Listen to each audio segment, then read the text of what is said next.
Assalamualaikum warahmatullahi wabarakatuh. Salam sukses untuk Anda. Pada kesempatan ini saya Gus Saryo, praktisi di bidang pengelolaan dan pengembangan sumber daya manusia, akan sharing tentang bagaimana cara menyusun critical incident untuk kompetensi manajerial dan sosial kultural agar dapat menunjukkan level kompetensi tertinggi yang benar-benar Anda miliki.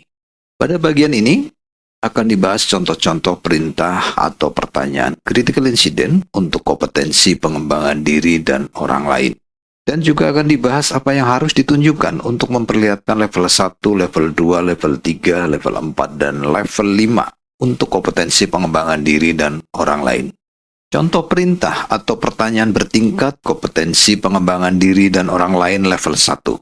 Ceritakan peristiwa atau kejadian yang pernah Anda alami di mana Anda melakukan pengembangan diri. Apa yang harus ditunjukkan untuk level 1 kompetensi pengembangan diri dan orang lain?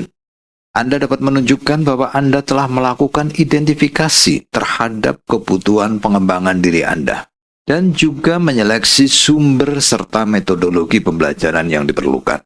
Anda juga bisa menunjukkan usaha-usaha yang telah Anda lakukan secara mandiri untuk mempelajari keterampilan atau kemampuan baru dari berbagai media pembelajaran.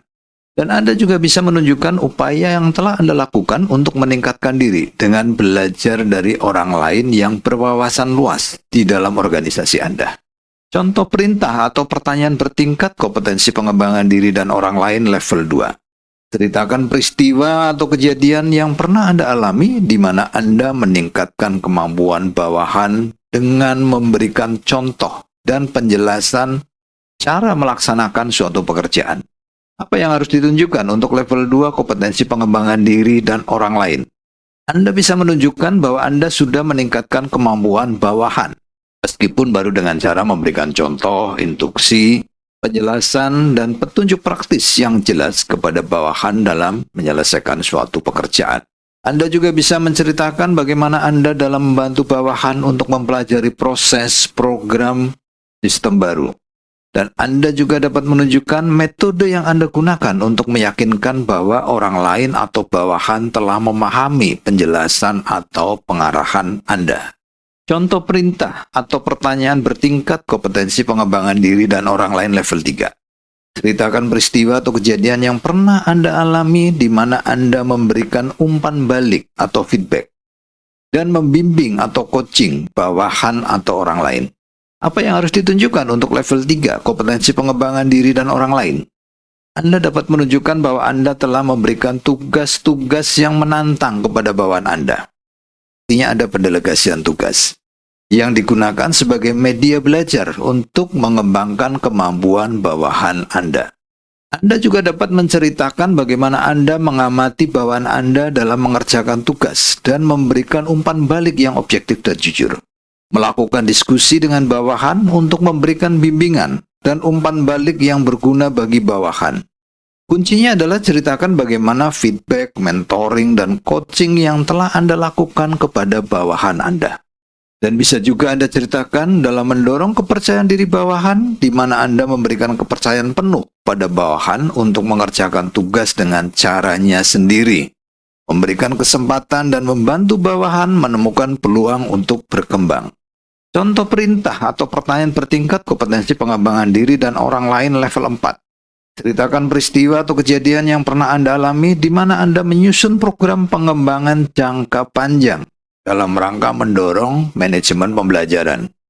Apa yang harus ditunjukkan untuk level 4, kompetensi pengembangan diri dan orang lain? Anda bisa menunjukkan telah menyusun program pengembangan jangka panjang bersama-sama dengan bawahan, termasuk di dalamnya penetapan tujuan, bimbingan, penugasan, dan pengalaman lainnya, serta mengalokasikan waktu untuk bawahan Anda untuk mengikuti pelatihan atau pendidikan atau pengembangan kompetensi dan karir. Anda juga dapat menunjukkan bahwa Anda telah melaksanakan manajemen pembelajaran, termasuk evaluasi dan umpan balik pada tataran organisasi. Dan Anda juga bisa menceritakan bahwa Anda telah secara konsisten mengembangkan orang-orang di sekitar Anda, dengan tujuan melakukan kaderisasi untuk posisi-posisi di unit kerja Anda. Contoh perintah atau pertanyaan bertingkat kompetensi pengembangan diri dan orang lain level 5. Ceritakan peristiwa atau kejadian yang pernah Anda alami di mana Anda menciptakan situasi yang mendorong organisasi untuk mengembangkan kemampuan belajar secara berkelanjutan dalam rangka mendukung pencapaian hasil. Apa yang harus ditunjukkan untuk level 5 kompetensi pengembangan diri dan orang lain? Anda bisa menceritakan situasi yang Anda ciptakan di tingkat instansi yang Anda pimpin, yang mendorong individu, kelompok, unit kerja untuk mengembangkan kemampuan belajar secara berkelanjutan. Anda juga dapat menunjukkan rekomendasi atau pemberian penghargaan yang telah Anda lakukan bagi upaya pengembangan yang berhasil, dan memastikan adanya dukungan bagi orang lain dalam mengembangkan kemampuan dalam unit kerja di tingkat instansi. Dan Anda juga bisa menceritakan bagaimana Anda dapat memberikan inspirasi kepada individu atau kelompok untuk belajar secara berkelanjutan dalam penerapan di tingkat instansi. Level kompetensi adalah seperti anak tangga, maka untuk perintah atau pertanyaan bertingkat apabila Anda menunjukkan bukti atau eviden pada level tertentu dari kompetensi pengembangan diri dan orang lain, maka Anda juga harus bisa menunjukkan bukti eviden pada level di bawahnya. Untuk bentuk perintah atau pertanyaan bertingkat, apabila pada perintah atau pertanyaan untuk level berikutnya dari kompetensi pengembangan diri dan orang lain, di mana Anda belum pernah mengalami atau melakukan, maka Anda tidak perlu menjawab perintah atau pertanyaan tersebut. Anda cukup menuliskan belum pernah mengalami atau melakukan. Contoh perintah atau pertanyaan terbuka kompetensi pengembangan diri dan orang lain. Ceritakan salah satu aktivitas yang pernah Anda lakukan dalam rangka mengembangkan diri atau mengembangkan orang lain atau bawahan Anda. Apa yang harus ditunjukkan untuk kompetensi pengembangan diri dan orang lain? Untuk bentuk perintah atau pertanyaan terbuka, Anda bisa memilih salah satu kejadian atau peristiwa yang menunjukkan level tertinggi dari kompetensi pengembangan diri dan orang lain yang benar-benar pernah Anda alami atau lakukan. Demikian sharing dari saya tentang cara menyusun critical incident untuk kompetensi pengembangan diri dan orang lain. Semoga bermanfaat. Terima kasih. Salam sukses untuk Anda. Wassalamualaikum warahmatullahi wabarakatuh.